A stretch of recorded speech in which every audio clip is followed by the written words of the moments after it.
Hey, Holly. Good afternoon.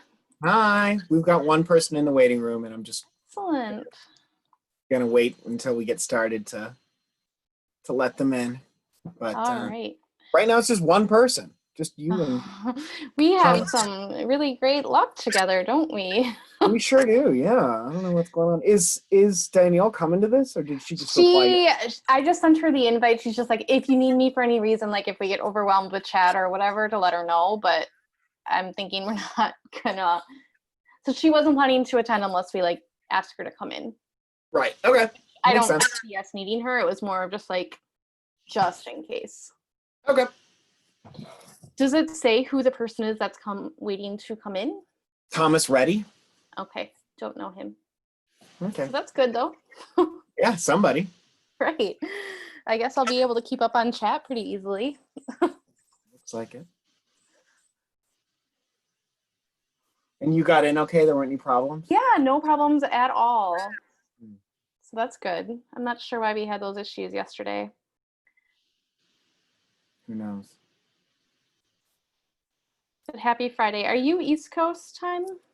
Yep, it is going on 5 here. Goodness. Well, thank you for pulling a late one here. Yeah, no problem.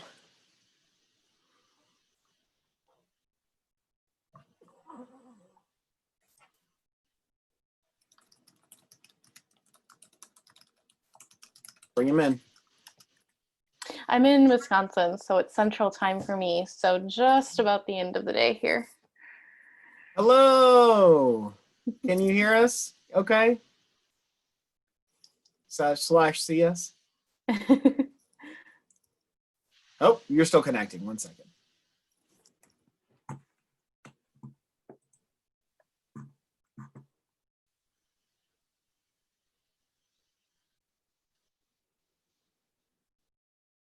Okay, Thomas, can you hear me? You can go ahead and pop in the chat, or you can come off mute and say hi. Hello, friends. So we've got 2 friends in here now. Very exciting. I'm going to get started in a minute here. If you could, before I get started, go ahead and introduce yourselves in the chat. It's going to be flashing at the bottom of your screen there. I'm glad you guys can hear me. If you could also, if there's anything in particular that you want to make sure that I cover today, anything at all that you want to make sure that I talk about, go ahead and throw it in the chat now. And I will make sure that it's something that I'm covering, something that I'm talking about.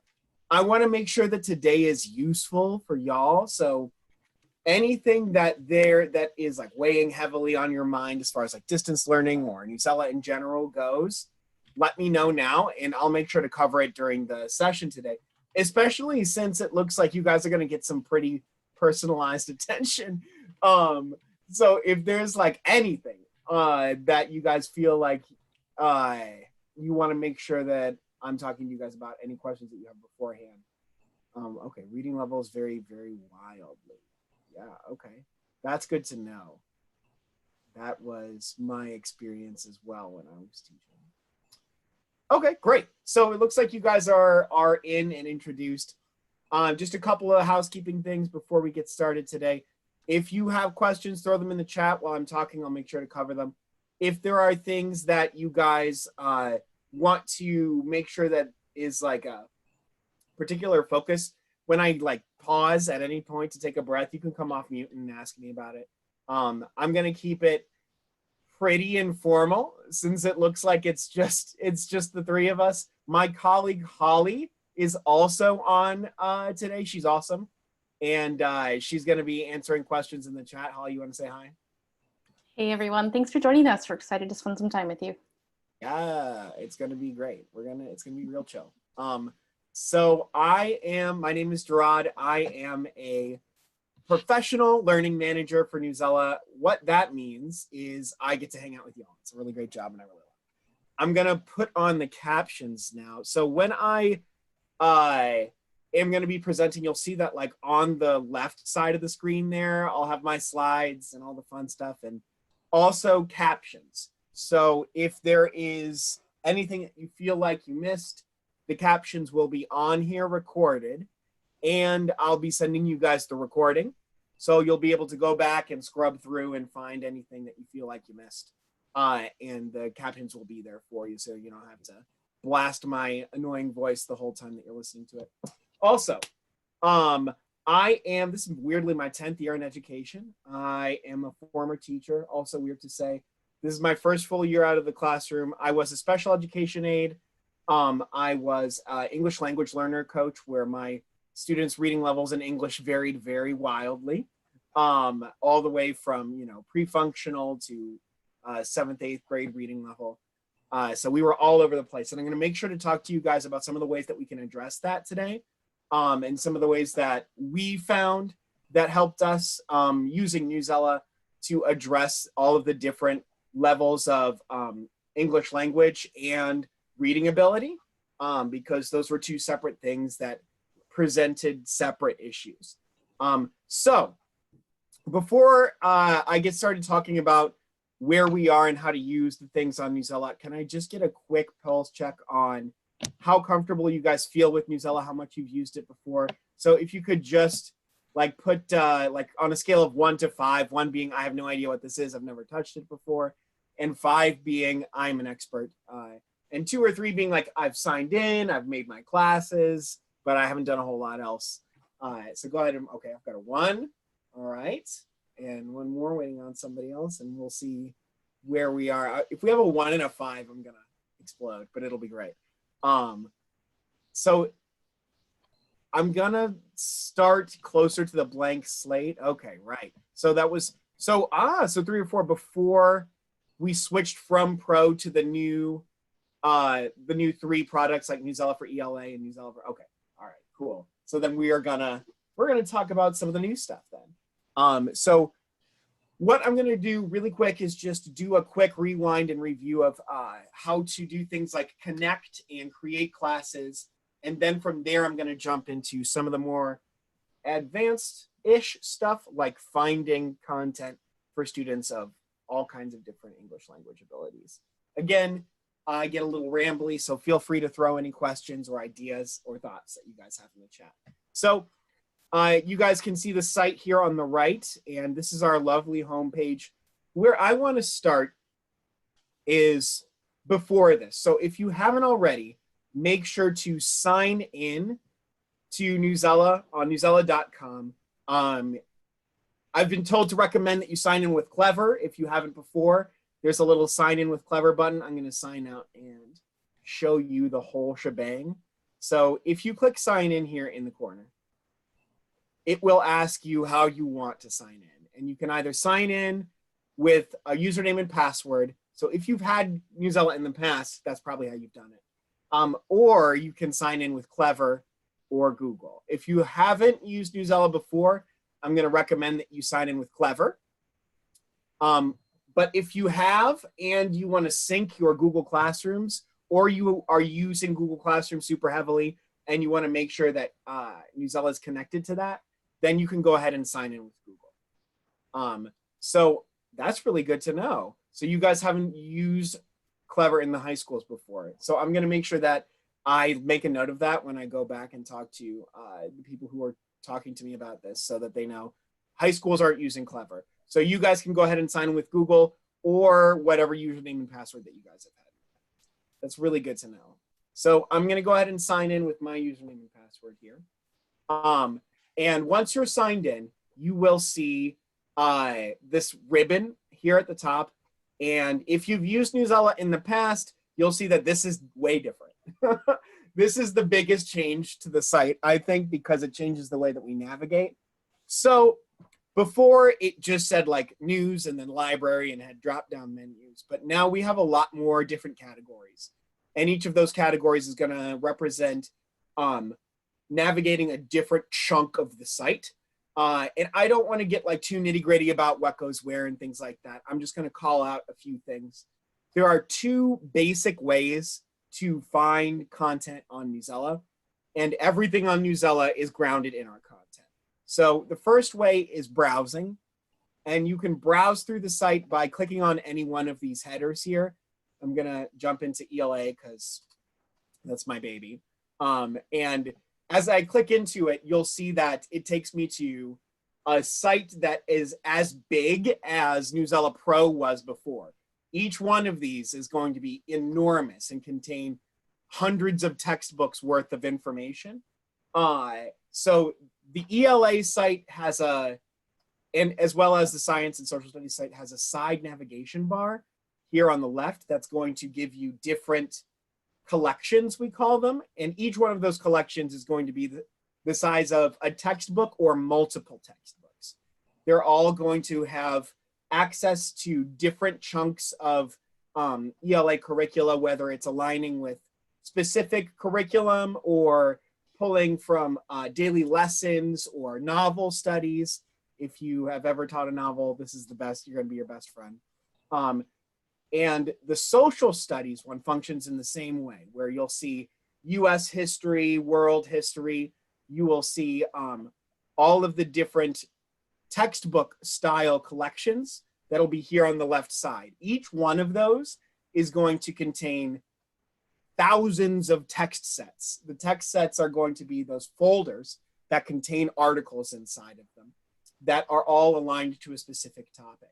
So that is like the big overview of the way that we browse in Newsela, and all of the articles inside of our site can be organized by those different categories. And I highly recommend that you guys spend some time playing with this, and I will dig into any one of these if you guys want me to. But what I want to make sure that I'm covering is kind of the nuts and bolts of Newsela and the different ways that we orient towards finding content for students of varying reading level and ability level and maturity level and content level. So the way that I think is best to do that, and the way that I think is the most functional way to do it, is using the second way to find content on our site, which is the search tool. So this little search button over here in the left-hand corner is going to function like a search button on a lot of other tools. You'll see that we have some recommended searches based on what people have been searching for this week. But I am going to go ahead and search for some things that I am going to be teaching about. So I'm going to search for technology. So I'm going to hit search. You'll see that when I type in something, I get more in-depth suggested searches along with suggested standards, which is a new feature and a very, very cool one that I recommend that you guys play with. I'm going to click search though, so I can talk to you guys about some of the different ways that we can differentiate using the search. So I've started with a very, very vague search term. And I think that oftentimes that's the best way to start a search, with something that's the biggest version of what you want to teach. So then you can hone in and find the thing that you're actually looking for without needlessly throwing a bunch of keywords in there that are going to limit your search more than you want to. So I've started with technology, and when I search for something on Newsela, I get these little, we call them article cards, and all of these article cards are going to have a couple of things in common. First off, they're all going to have a picture, and then they'll have a topic or genre or content category that's going to give you a vague idea of what the article's about. Then they'll all have a bookmark button and a title. So the bookmark button is this little guy here in the corner. And when you click it, it fills in, and that article is saved to your content up here at the top under your saved section. So the saved section is going to be where all of your saved articles live. And I use it a lot like I use like a Pinterest board. So I'll be scrolling through articles, finding anything that might be in any way relevant to what I'm teaching or I'm gonna teach.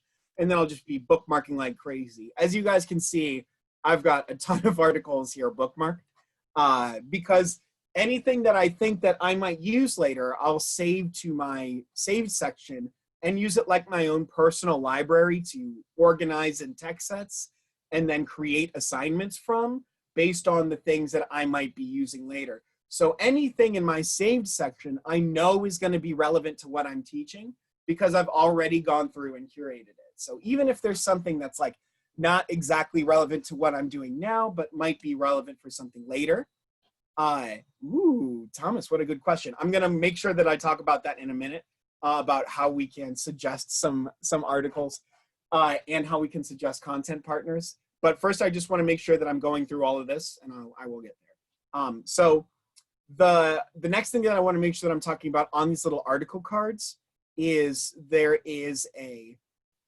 series of icons here at the bottom. So these little icons all mean something different. If you mouse over them, it'll tell you what they mean. The little book means that this article is available in our ELA section. The globe is a social studies section. And then there's a little beaker. Actually, I don't actually know what it is. I'm not a science guy. Is it a beaker? Is it a flask? I don't know. But whatever it is, it represents science. And then this little ES here is definitely something to keep your eye out for. It means that the article is available in Spanish. Yes, I wish it were a wine decanter. I'm on the East Coast, so it's 5 o'clock here, and I would be happy to take a wine decanter at any time now. So anyway, don't get me started, Thomas, on wine decanters. It's late for me, so it's wine o'clock. At any rate, so the ES means that this article is also available in Spanish. So all of our articles are going to be leveled at the 5 different reading levels, all of our nonfiction articles. Also, about 30% of them are translated into Spanish and then transcreated at 5 reading levels as well. So I'm going to jump into this article and show you what that means. So inside of all of our articles, we've got our reading level magic, like you called it. I kind of love that, by the way. I think I'm going to call it that from now on. So we've got our reading level magic. All of our articles are pulled in at what we call the max reading level. So we get our articles and we publish them at the original reading level, unchanged, as our max version. Then from there, we level them down for additional reading levels. So this is like a team of people that does this. It's not robots, which is why when we also do it in Spanish, that is another team of people that transcreates it at another 5 reading levels. So as you can imagine, that's like a lot of work for a lot of people. So we're slowly working through our backlog of Spanish articles. And we're at about 30% now, and we're growing every day. We're adding more Spanish language articles. But you can just click this button here to switch between English and Spanish. All of our articles that are leveled at the 5 different reading levels also have a quiz attached to them that is also at the 5 different reading levels. So each article has 5 reading levels, and each article has a quiz. And the quiz all assess for a reading skill. So the way that we determine how students are leveled is using these reading skills. There are 2 in each quiz and 8 total on Newsela. They're all aligned with Common Core reading standards. And we use them to determine how students are performing in reading. So after about like 5 to 8 quizzes, Newsela starts to automatically level the articles for the students. So this is that reading level magic, right? Where as students start to use the site more, take more quizzes, then the articles start to automatically appear to students at their reading level. Plans for other languages. We want to get more Spanish language articles before we even start thinking about any other languages. Like I said, it's a lot of work to get all of these articles created at all those different levels.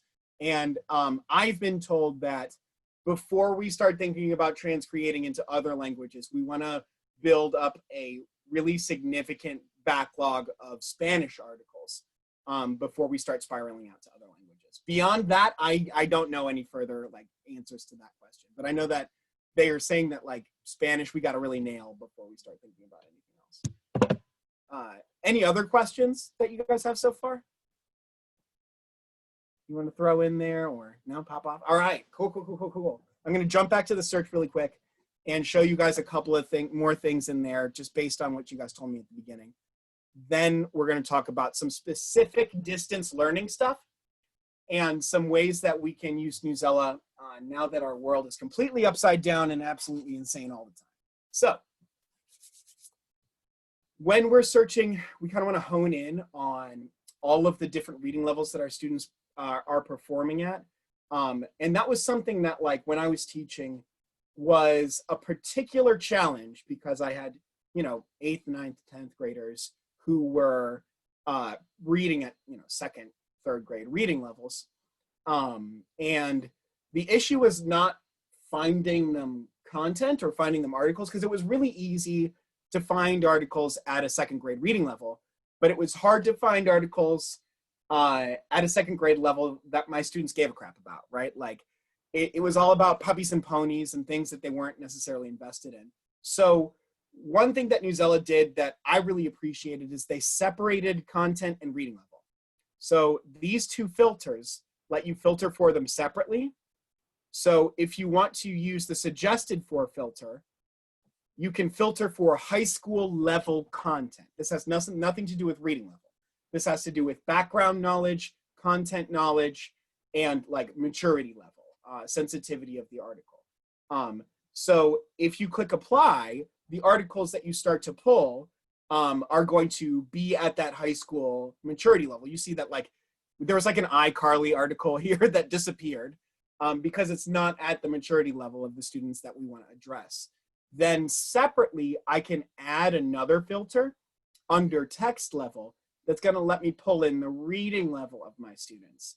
And if my students are at all of these varying reading levels, I can make sure to check all of those boxes. So I know that my students are going to have articles that address the reading levels that they're actually at, as well as the content that they're actually learning. So I can click apply. And now I've pulled in articles that I know are going to be at the levels that my students are reading at and covering the content that I actually needed to cover at the level that they need to take it at. So that's a really great way to start all of your searches.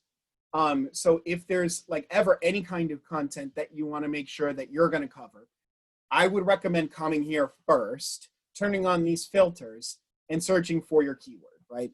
And finding things that you can know from the beginning are going to address the content and the reading levels that you want to hit. Beyond that, there's one more filter that I want to talk about just super quick. Oh man, I feel that, Thomas. I had students who spoke Spanish, Arabic, Vietnamese, and 2 other languages that I can't even remember. That was definitely constantly the bane of my existence when I was teaching. At any rate, the last filter that I want to talk about here is the content provider filter. So this is a filter that helps a lot when you have students of varying reading levels. This is also where you'll look if you want to find articles that are from a specific content provider that we partner with, right? So we've got over 100 content providers from across the internet with all kinds of different perspectives. And if you want to make sure that you're highlighting one of those perspectives, you can pull in one of these content providers. Also, the way that I've seen this used best is to use Newsela to search other websites that you're already sending students to. So now that we're all virtual, right, now that everybody is doing digital learning, a lot of the things that we would print out and give to our students, or things that we are working with students on other sites, we have to like directly send them to now without being able to like look over their shoulder and know what they're doing. And one way that we can make sure that that content is going to be presented in a way that students are going to be able to access is to use Newsela's content provider. So like the example that I usually give is biography.com. So I'm going to say something that's going to sound like I'm hating on biography.com. I'm not. I'm a fan. Like, they've got great content and a lot of different perspectives that I really respect. Also, most of their content is at a 12th grade reading level, which is not super accessible for a lot of students. Also, there's a ton of ads on biography.com, like a ton, as well as videos that automatically play, which make it hard for students with attention issues and me to access. So what I like to do is filter in biography.com on Newsela, then click apply. Now I know that all of these articles are going to be leveled at Newsela's 5 different reading levels. They're not going to have any ads. They're not going to have any automatically playing videos, and they're going to be accessible by my students. So I can click into like my hero, Dr. Mae Jemison here, and see that now I've got an article that would have, let's check the max here, would have originally been published at a 12th grade reading level on biography.com, but now it's available at all of these different reading levels. I also have all of Newsela's tools available to me here, like the annotation tool. So I can click and drag any portion of an article and then let go. And then I can highlight in my 4 lovely pastel shades here. And then I can type anything in this annotation box. So how does this section make you feel? And then if I click share, then it's automatically pushed out to my students and they can see it right then and there. Or I can click outside of the box and it becomes just like a personal post-it note for me, and it isn't shared with students. When you do share annotations with students, they can reply to those live, and it becomes a private conversation between you and them, and something that other students won't be able to see. So I just did a ton of talking. Any questions so far about what we've talked about, or questions about anything that you guys know or want to know about the site?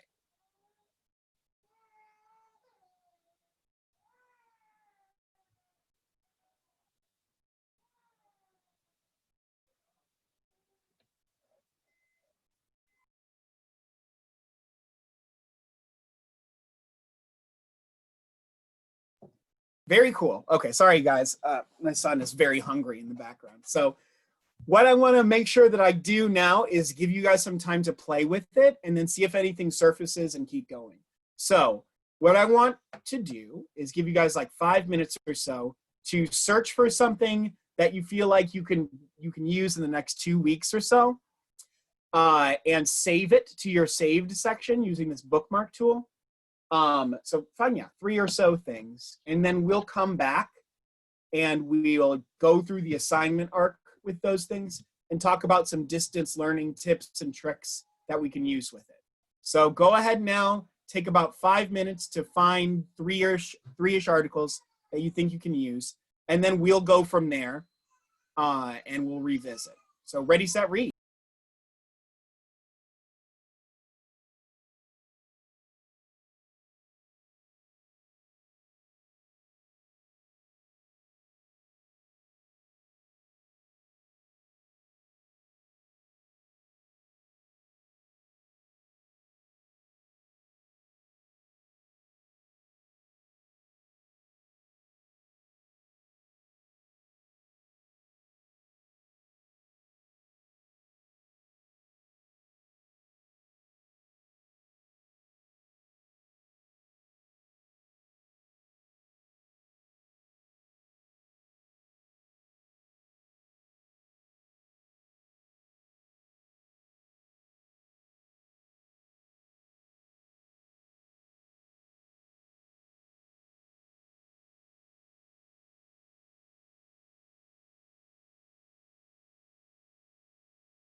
take another 2 minutes or so and find something that you think could be engaging and interesting, and also cover your content. I want to talk a little bit about that when we come back. So another 2 minutes.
All right, so I'm gonna go ahead and bring us back. Anybody find any fun articles that they want to go ahead and throw in the chat? Anything that was particularly interesting? I'm gonna go ahead and search up one of mine while you guys are typing in there.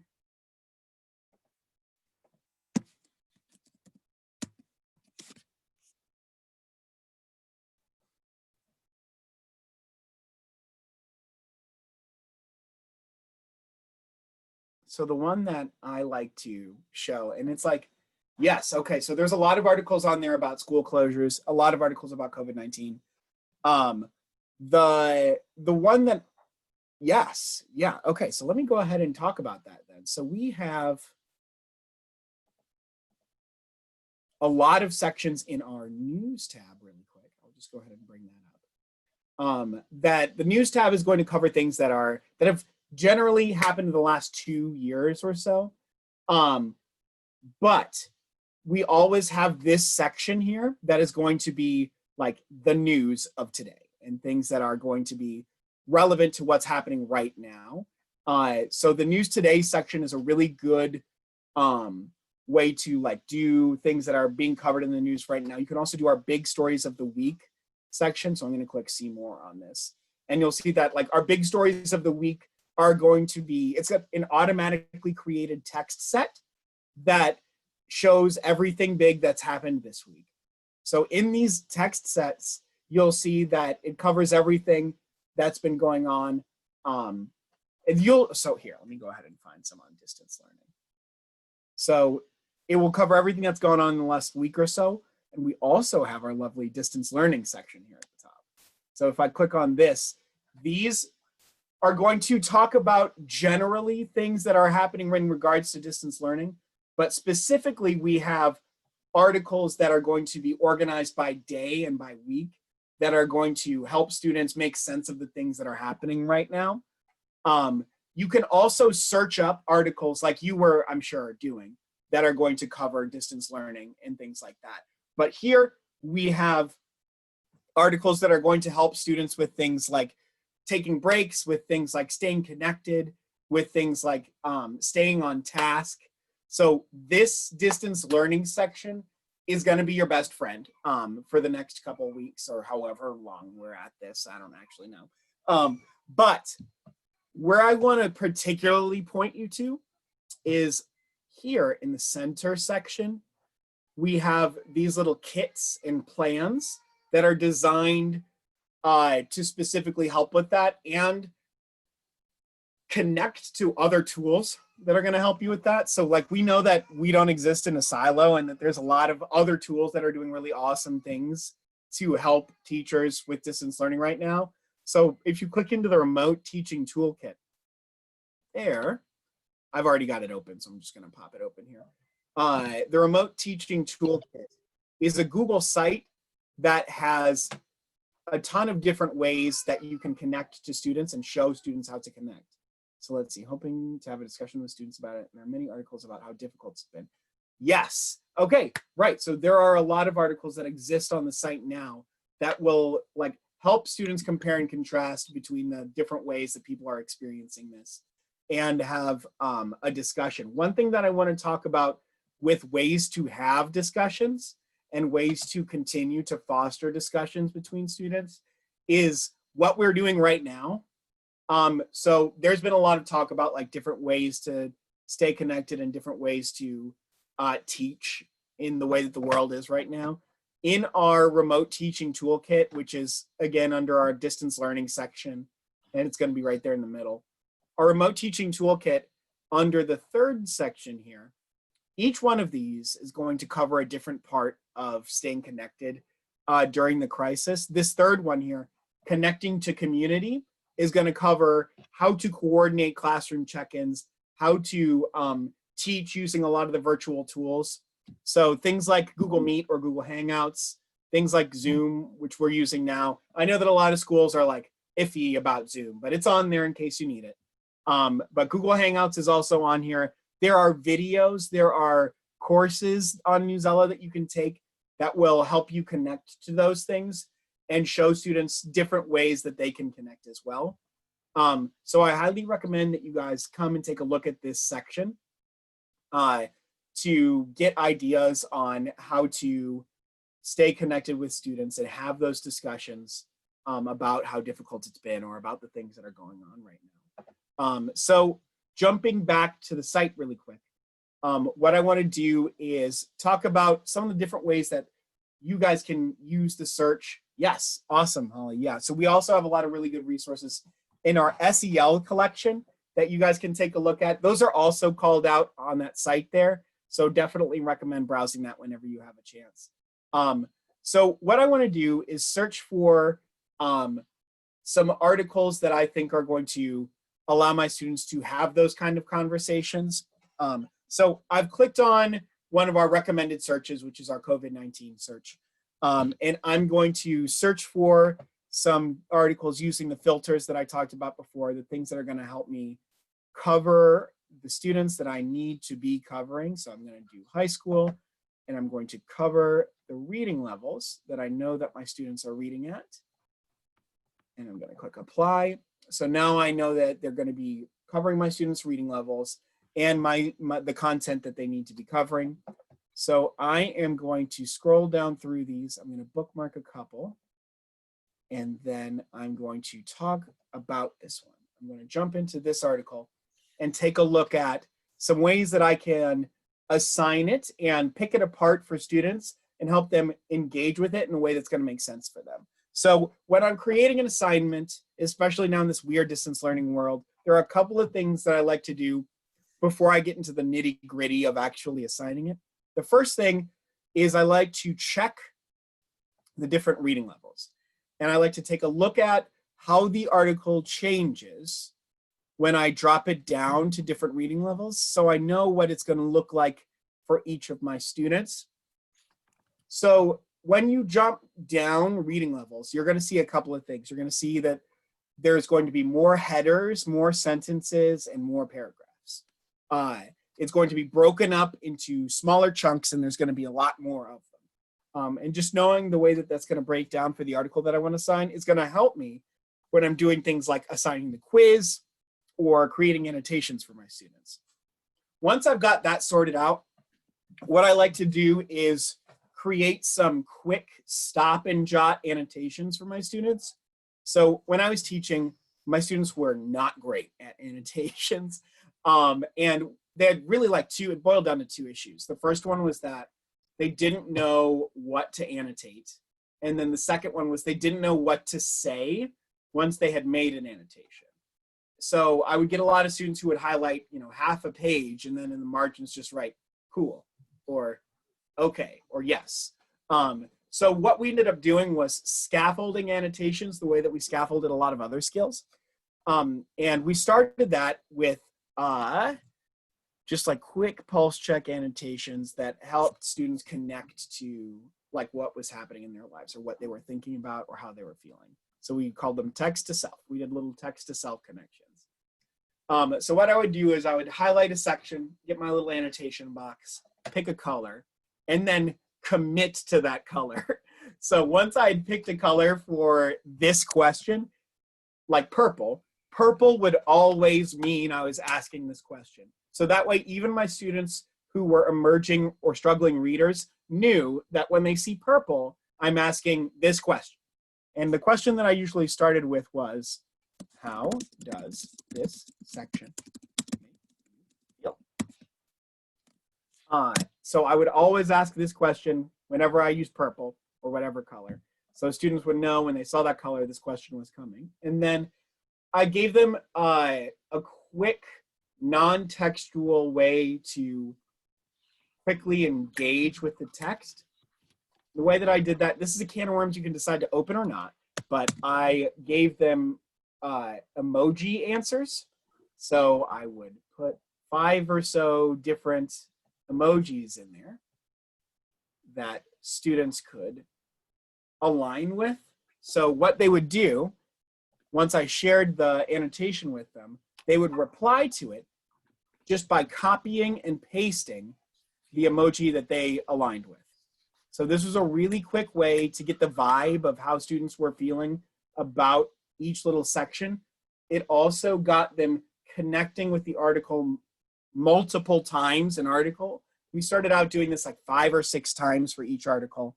And it was a really quick way to get students used to doing annotations a lot and getting them comfortable with the idea of connecting to a text without having to write sentences every single time and burning them out on it. So it was just a good way to get them started and feeling comfortable with what annotations could look like. And showing them that it's not always going to be one thing. Also, once I had the annotations put into an article, I also liked to play with the write prompt a little bit. So every article is going to have a write prompt attached to it. So under activities, you'll see this little pencil and the word write. If you click on it, you're going to get a write prompt that's available in all of our nonfiction articles. You can always edit it. Now, there's going to be a generic write prompt already in there that you're welcome to use, but I think the real strength of this tool is that you can put whatever you want in here. This is really great for asking content questions. This is really great for connecting to the annotations. And this is really great for having students take the concepts a little bit further. Yes, so Thomas, the annotations will only show up at that reading level. Realistically, your students are going to be at a couple of reading levels in this. You're probably not going to be doing all 5 every time. But the reason that we do it that way is because, first off, when you highlight something and annotate it, if you change the level, the annotation wouldn't line up with the same bit of text. And also, it allows us to scaffold differently for different reading levels. You can, however, lock it so every student gets the same set of annotations. And I'll show you how to do that in a second. Sound good? Cool. All right. Any other questions so far about the pre-assignment process? Doing okay? Cool. All right. So I'm gonna keep kicking. Once we've got our annotation set up, once we've got our write prompt sorted out, once we've taken a look at the quiz, the different reading levels, there's one more thing I want to talk about before I jump into the assignment, and that's using these articles with tools like Zoom or Google Hangouts. So when we're reading these articles with students, the problem can be that like the answers are going to appear on the quiz, all of your notes are going to appear on the side. So what you can do is click this present tool. The present button up here is going to change the article to the student view. So now when you're presenting an article and talking through it with students on Google Hangouts, it will appear to them the way that it would appear to them if they were looking at it themselves. So now you can scroll through it and you'll see that like none of your Post-it note style annotations will show up. But if you have annotations that you're using with students, those will show up. And it's a really great way to add like stop and pause sections for you to pause and ask students questions. or make sure to cover a certain point or place to start. Also, when you're using present mode, the quiz answers don't appear. So all of the answers inside of the quiz will only appear if you click this show answer button.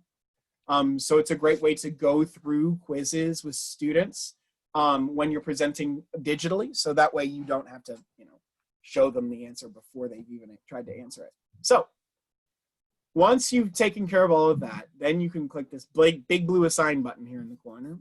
And the big blue assign button is where we get into some of the really great nitty-gritty ways to use the different classes that you've created, as well as the different levels that your students are reading at. So the first thing up here is the title. The title is this is going to be universal for all students, regardless of what reading level that they're at.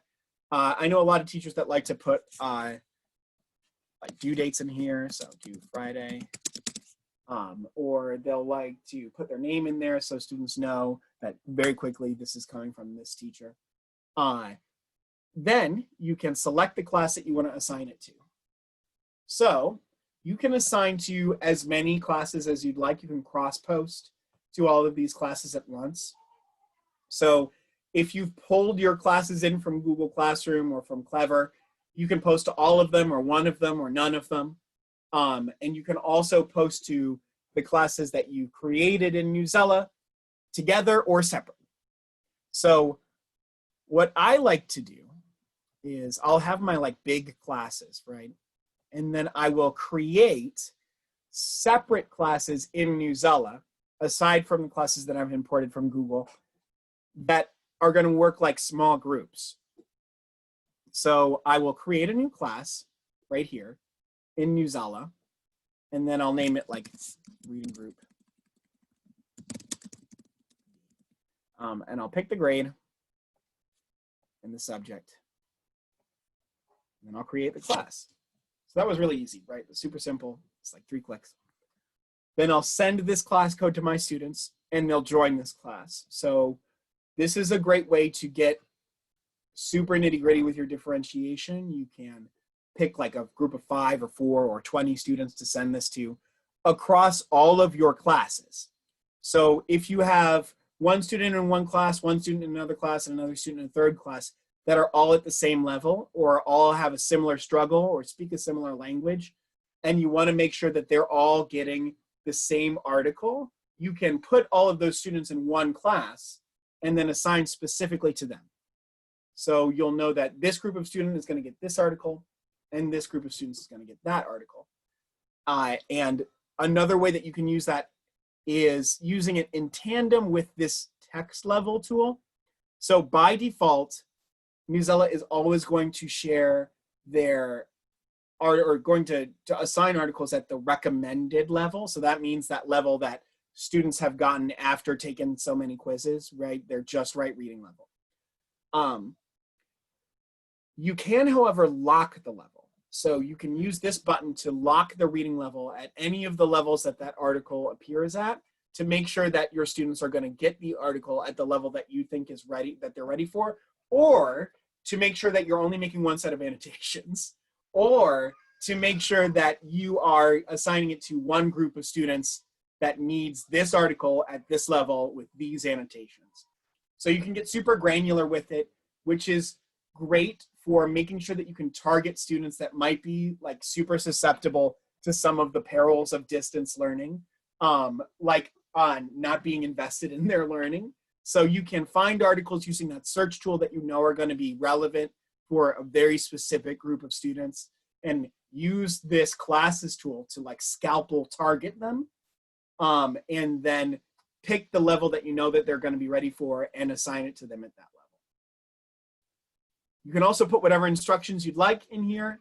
I recommend starting small with using maybe 1 or 2 of Newsela's tools, like take the quiz and make an annotation, or take the quiz and complete the right problem. Whatever you think is going to work best for you, but starting small is a great way to make sure that students are going to stay engaged for the long run. So, did a lot more talking. You guys have any questions or anything that you want to make sure that I cover with these last 10 minutes here before I move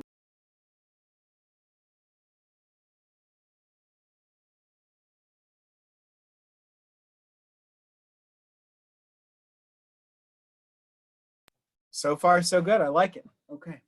So I'm going to keep going then.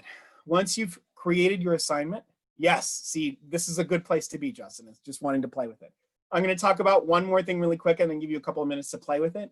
And then I'm going to bring you back. So if you are done assigning an article, you can either save it as a draft for later or assign it and send it out to your students.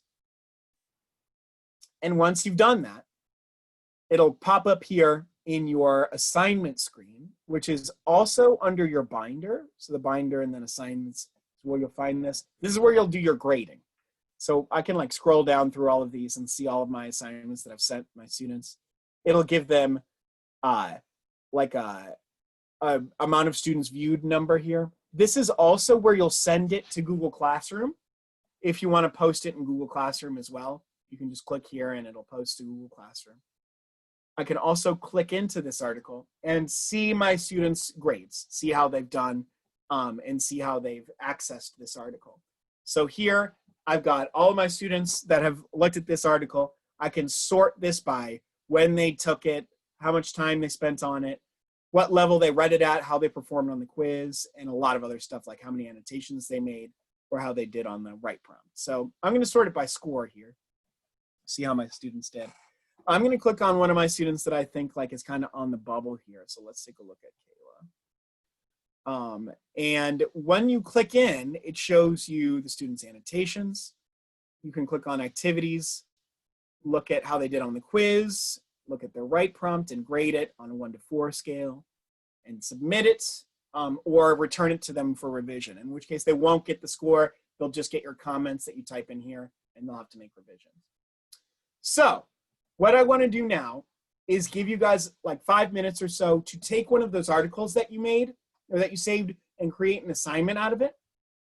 And then I'm going to bring you guys back and we're going to talk about one last thing.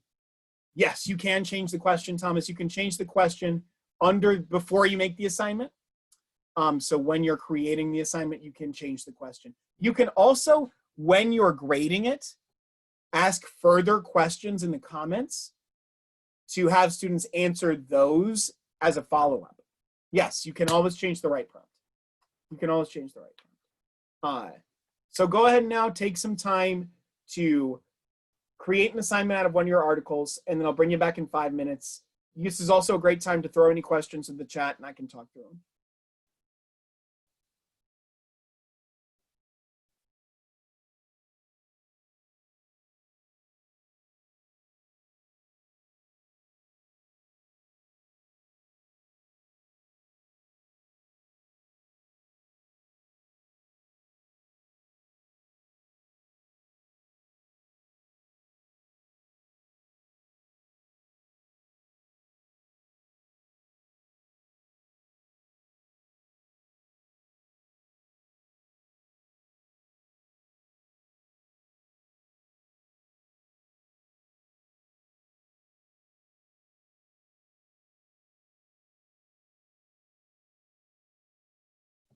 Great question, Justin.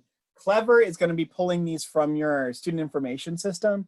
So I'm not sure exactly what student information system that you guys use, but Clever is going to pull the classes live from those classes that you have attached to you in your student information system.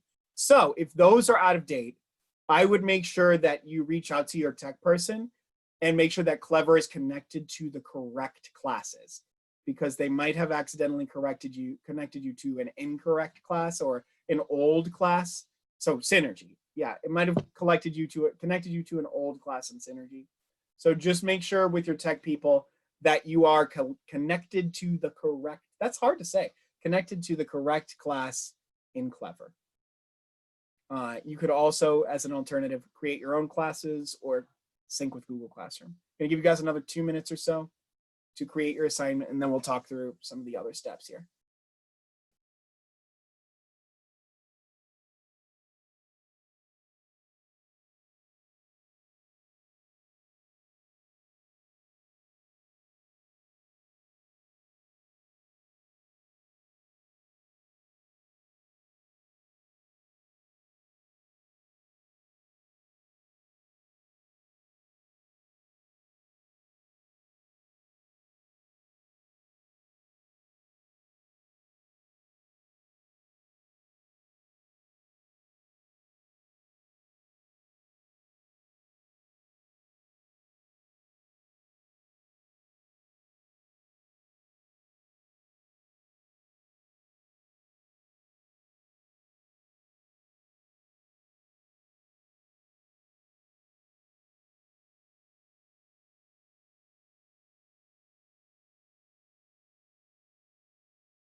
Oh, another great question.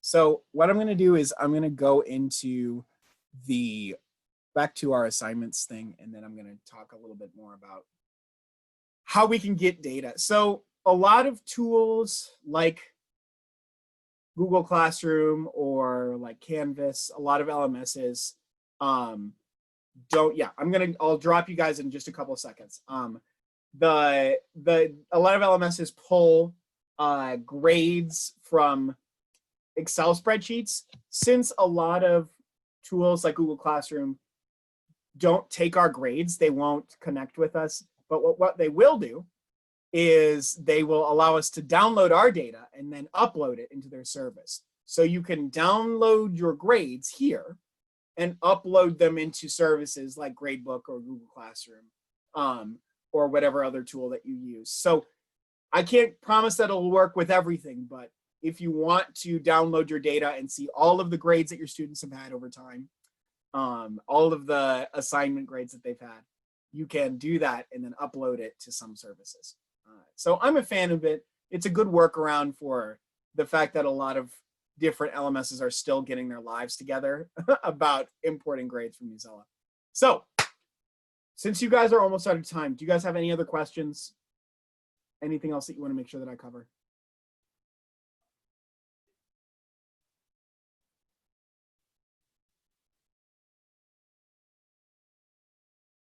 Where's the Google Doc? Oh, that's a great question. So I am just using regular Google Slides. So all I did was I went into present mode, and then there's like a little CC option here that I just click, and it turns it on automatically. But it's pretty cool, isn't it? Right? Like it allows me to have captions on everything. I love it. Yeah, it's great, and it's good. They're good captions. They're better than a lot of other tools. Okay, so proposing articles. Yes. All right. So proposing articles. If you have anything that you want to make sure that we do in the future, I've got 2 tips for you. First, on our educator center, which is this guy up here in the right-hand corner, if you click it, there are a ton of articles like FAQs and videos about all kinds of cool stuff that you guys can use in the future. But also, there is a Let's Chat button here in the corner that'll connect you with a real person, and you can make suggestions here. So if there are sites you want us to partner with, articles you want to see, you can do that here. You can also do it in our contact box. That is the official answer. However, I think that the best way to get things onto the site is to become a Newsela certified educator, because the Newsela certified educators are where we go for new ideas. So the Newsela certified educator, it's like a free 2-hour class that you take, and then you become a certified educator. And when we want to know what to do next, where to pull articles from next, which articles to pull, which places to add things, take things away, that's where we go. So definitely become an NCE, because it's going to be the quickest way to get the things that you want changed on the site changed. And also, Holly's on it. So if you share the link with her, she will put it to the content team and they'll take a look at it. Anything else, Thomas? Boom.